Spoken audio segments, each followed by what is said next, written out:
साथ भीख मांगते फिरेंगे पूरी दुनिया में, और भीख मांगने पर फिर आपको पता ही है सर उसको दे या ना दे। सेनेटरी साहब 200 यूनिट के लिए 3 महीनों तक कहा गया कि बिजली की कीमत नहीं बढ़ेगी, और उसके लिए वजीर आजम ने बताया कि 50 अरब रुपए की सब्सिडी दी गई है, 50 अरब, और ये भी बताया कि ये पैसे जो हैं तरक्याती बजट से कम करके हमने यहाँ सब्सिडी दी है। तो सर इससे वाजे हो जाता है कि जो नंबर्स बजट में रखे गए थे तरक्की के हवाले से और बहुत सारे फोरकास्ट रखे जाते हैं, उससे बहुत सारी ऐसी चीजें हैं जो एक्चुअली नहीं होने वाली हैं और हम कोई इतनी खास डेवलपमेंट नहीं करने वाले हैं। हम ये भी जानते हैं कि सर वो जो सप्लीमेंट्री ग्रांट्स हैं उनके अंदर 400% तकरीबन इजाफा हो गया है। जो पिछले साल 2000 अरब से कम थे वो इस साल 9000 अरब से ज्यादा हैं। सर बहुत सारे ऐसे खर्चे हैं जो हुकूमत कम कर सकती है।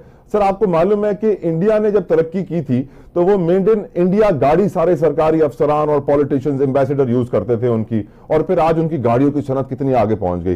सैडली हमारे सियासतदान ही मेड इन पाकिस्तान गाड़ी इस्तेमाल करने को तैयार नहीं है। जब तक 15-20 करोड़ की गाड़ी नहीं होगी, 15-20 करोड़ की बुलेट प्रूफिंग नहीं होगी, 50-60 का लाहौ लश्कर नहीं होगा। For example sir social media के ऊपर हम जानते हैं पंजाब के एक डिपार्टमेंट था, मोहतसिब आला का डिपार्टमेंट था, जिसने सिर्फ 70-75 लाख रुपए के तो मोबाइल फोन्स खरीद लिए।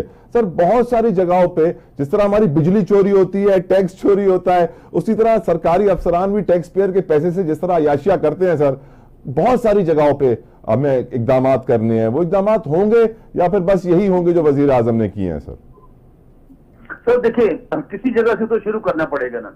मैंने परसों सेनेट में बात की थी, शायद मैं टीवी पर नहीं कर सकता, otherwise I will be also even I am lawyer of supreme court, मैं भी शायद कंटेम्प्ट में चला जाऊं कि आप देखें ना, हमने कहा था कि वो कौन लोग हैं कि जो हम तनख्वाहें हम ले रहे हैं, हमारी जो मैं सेनेटर हूँ, मेरी 1,78,000 रुपए तनख्वाह है सिंपल, और हम ला बनाते हैं जो इंटरप्रेट करते हैं उनके आप खुद साहब लोग ले, लेकिन मैं कहना नहीं चाहता, किसी का नाम नहीं लेना चाहता।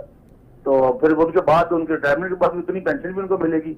तो जो लोग लोगों की खिदमत कर रहे हैं जो असल में वॉट एवर जो भी, तो यहाँ से तो, लेकिन इसके हवाले से हमें कुछ ना कुछ किसी जगह से जो शुरू करना पड़ेगा। आपको जिससे नेक काम का आगाज होता है ना, ये बड़ा मुश्किल सर होता है, लेकिन उसका अंजाम जो होता है वो कौमों की तकदीर बदल देता है। तो इसलिए मैं समझता हूँ कि कोई छोटे से छोटा इस वक्त कोई भी स्टेप लिया जाएगा जिससे लोगों का जिस्म और रूह का रिश्ता बरकरार रखना आसान हो जाएगा, वो लेना पड़ेगा। सर ऑपोजिशन एक नैरेटिव आजकल बिल्ड कर रही है कि मियां शहबाज शरीफ साहब एक कठपुतली वजीर आजम है, असल इस्टेब्लिशमेंट की ताकत है, फैसले सारे वहां से होते हैं, वजीर आजम साहब सिर्फ साइन करते हैं। आप इस नैरेटिव का क्या जवाब देना चाहेंगे सर?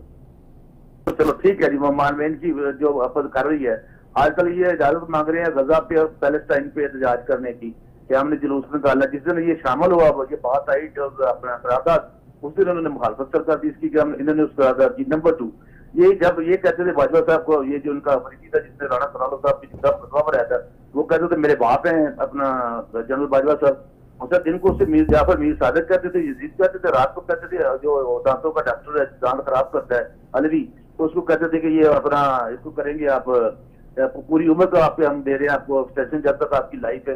तो ये ऐसा नहीं जिसको बाल में डर्टी हैरी कहते थे, पता नहीं क्या कुछ कहते थे। यहाँ पे जो देखिए कोई भी